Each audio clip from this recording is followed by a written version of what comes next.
tunnels during the evacuation. Edgar Anderson as Gator, be careful.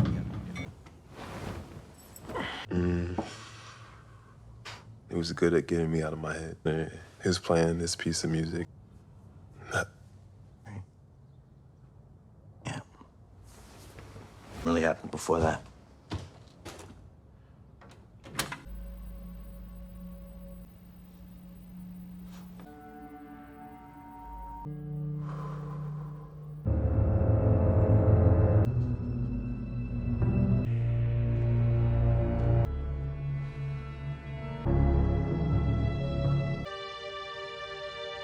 People are now compelled to live outside after City Hall evacuated the subways and tunnels, as seen in Eric Episode 6.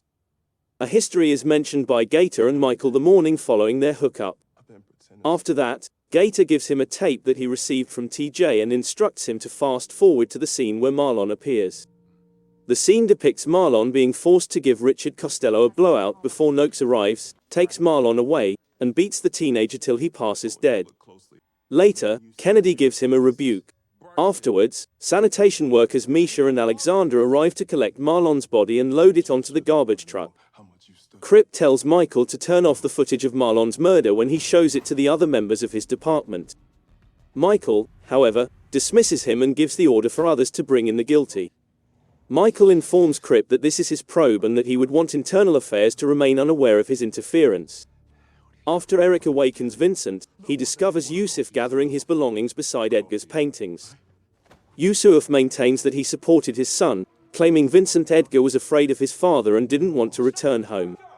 Then he leads Vincent to where Edgar would have gone, the sewer. Eric, however, tries to stop Vincent by snatching hold of him and accusing him of being the true monster under the bed. After some time of rough housing, Vincent overcomes Eric and yells for him to die. Officers take Noakes, Alexander, and Misha into custody. Michael discovers newspaper clippings on the missing children as well as Marlon's borrowed jersey when he visits Misha. Say nothing, Richie. Say nothing without him.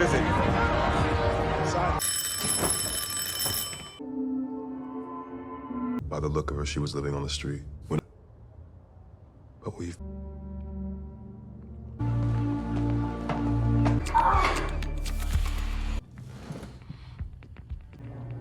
That why you killed him too? Mr. Locatos. And you better start talking, Misha. Rochelle.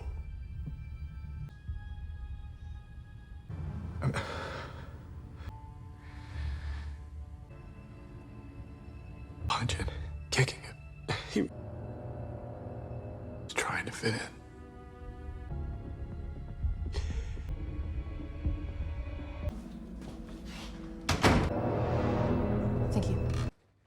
Dai Bari and Richard Costello are then taken into custody. With the exception of Misha, who claims he removed Marlon's body under Bruno Dai Bari's orders, none of the people they have detained will speak.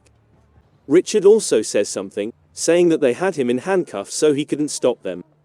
Rhea drowned and her body was discovered by the police. Edgar's whereabouts remain unknown. Edgar, meantime, finds it difficult to navigate the sewers by himself. After a while, Vincent gets over his argument and keeps looking for Edgar. He climbs over a grate and dashes to go someplace after watching on TV that protests are happening outside City Hall. Vincent shows up at the Good Day Sunshine studio as Cassie heads to the demonstrations. To aid in his search for Edgar, he dons the Eric costume that he has obtained.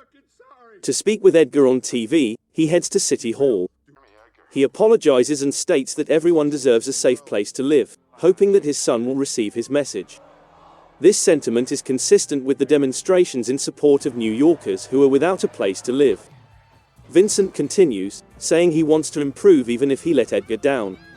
Edgar is listening to the broadcast from a diner as Vincent removes his disguise and cites Tolstoy, saying, "Everyone thinks of changing the world, but no one thinks of changing themselves."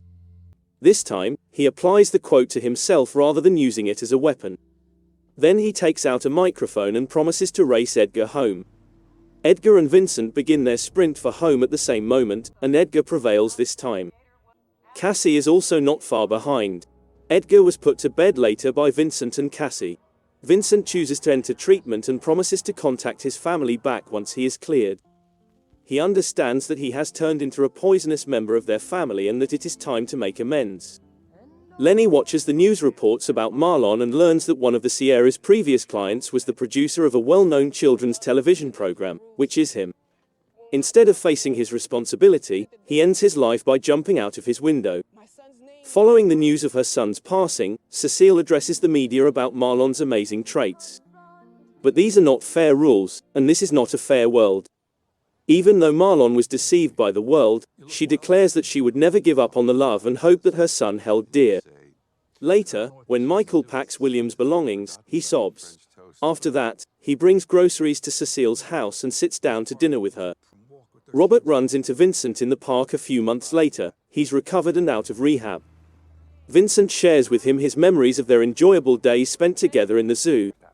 Vincent had forgotten that Robert used to make time for him. He claims he once respected and looked up to them.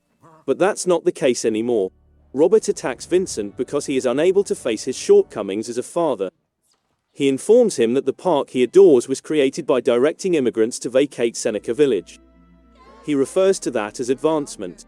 Vincent, though, calls it stealing and disagrees. Vincent then reports to work, where he performs on Good Day Sunshine as Eric. Edgar, Cassie, who is expecting, and Sebastian arrive to see the demonstration of how Eric is supported by people and isn't alone. For the first time since his father's release from treatment, Edgar is thrilled to spend the day with Vincent. After slipping off to put on the Eric suit, he shakes Vincent's hand and talks in a gravelly voice, as though they are meeting for the first time.